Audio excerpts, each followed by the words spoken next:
ഇലച്ചെടികളെ മാത്രം സ്നേഹിച്ചിരുന്ന ഞാൻ ഈ റീസെൻ്റ് ആയിട്ടാട്ടോ ഈ പൂച്ചെടികളോട് ഇത്രയും സ്നേഹം തോന്നുന്നത്.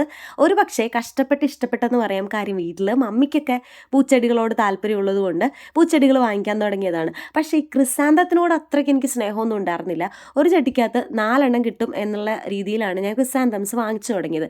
എൻ്റെ വീഡിയോസ് കണ്ട് ഒത്തിരി പേര് പറയുന്നുണ്ട് ചെടികൾ വെച്ച് തുടങ്ങി, ചെടി കാണാൻ ഇഷ്ടമാണ്, വീഡിയോസ് കാണാൻ ഇഷ്ടമാണ്, അങ്ങനെ കൺസിസ്റ്റൻ്റ് ആയിട്ട് വീഡിയോ ചെയ്യുന്ന അല്ലായിരുന്നു ഞാൻ. അപ്പോൾ നിങ്ങളുടെയൊക്കെ സപ്പോർട്ട് കൊണ്ടാണ് ഞാൻ വീണ്ടും വീഡിയോ ഒക്കെ ചെയ്യുന്നത്. അപ്പം അങ്ങനെ എൻ്റെ വീഡിയോ കണ്ട് ഇഷ്ടപ്പെട്ട ഒരു ആൻറ്റി എന്നോട് റിപ്പോർട്ട് ചെയ്ത് തരുമോ, ഇത് ഞാൻ കുറച്ച് ക്രിസാന്തം വാങ്ങിച്ചിട്ടുണ്ട്, മോള് പറയുന്ന പോലെ ചെയ്ത് തരുമോ എന്നൊക്കെ ചോദിച്ചിട്ട് ആ ആൻറ്റിക്ക് വേണ്ടി ഞാൻ നട്ടു കൊടുക്കുന്ന കേട്ടോ ഇത്.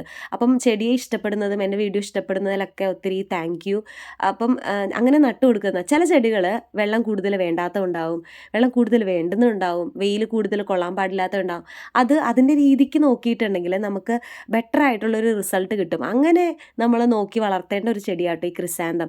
ഞാൻ ഈ ഒരു 3 മിനിറ്റ് അല്ലെങ്കിൽ 2 മിനിറ്റ് കാണിക്കുന്ന ഒരു വീഡിയോ ഒത്തിരി ടൈം എടുത്തിട്ടാട്ടോ ഞാൻ ഈ പോട്ടി മിക്സ് കുഴച്ചതും. അതുപോലെ തന്നെ ഓരോ ചെടികളും നമ്മൾ വെക്കുന്നതൊക്കെ അങ്ങനെ തന്നെയാണ്, ഓരോന്നും കെയർ ചെയ്ത് തന്നെയാണ്. ഓരോ ചെടികൾക്കും ഒരേ രീതിയിലാണ് നമ്മൾ പോട്ടി മിക്സ്ചറൊക്കെ കൊടുത്തിട്ടുള്ളത്.